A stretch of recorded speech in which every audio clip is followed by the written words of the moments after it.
When it comes to crowdfunding, where do you see most filmmakers failing? Okay, it's way easier to fail at a crowdfunding campaign than it is to succeed. And I think we are finally moving away from this idea that if you build it, they will come. A crowdfunding platform is not going to make you succeed. So we have the highest success rate in the business. We have a near 80% campaign success rate.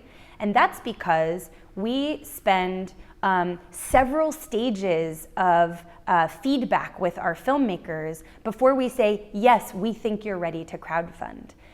Just like making a film, your crowdfunding campaign, generally speaking, is won or lost in the pre-production, and then your ability to execute on the plan you put together in the pre-production. The other thing is that the word crowdfunding is a compound word. There are two words in that word, and the first word is not there because it's a prettier word, it's there because it's the more important word. You cannot get funding if you do not already have the crowd.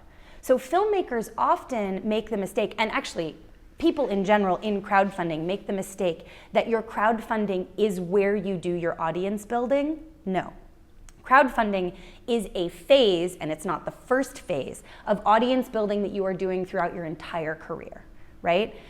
So you have to be able to prove through message testing, which is something that we teach, basically interacting with your crowd a lot to figure out what they like and what they don't like. You have to prove to yourself that you can get total strangers to click on the stuff that you are offering before you should ever launch a crowdfunding campaign. Otherwise, you're going to stay inside just your friends and family, right? So I think a common misperception is that, oh, it's the crowdfunding platform's job to find the non-friends and family. And I can tell you that landing on the homepage of even the biggest crowdfunding platforms, on average, filmmakers see only a 4% bump in their, and this is true for us as well. Like landing on the homepage doesn't get you a ginormous bump in strangers. You get yourself to your audience. And I think the primacy of the platform is actually kind of problematic insofar as, they think, oh, if I go on one of the big platforms, that's where all the strangers will find me.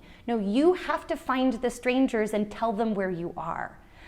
That's actually how crowdfunding really succeeds. And the way that you do that is you get really, really specific about who your audience is, where they hang out, and how they like to be talked to, and therefore how you reach them.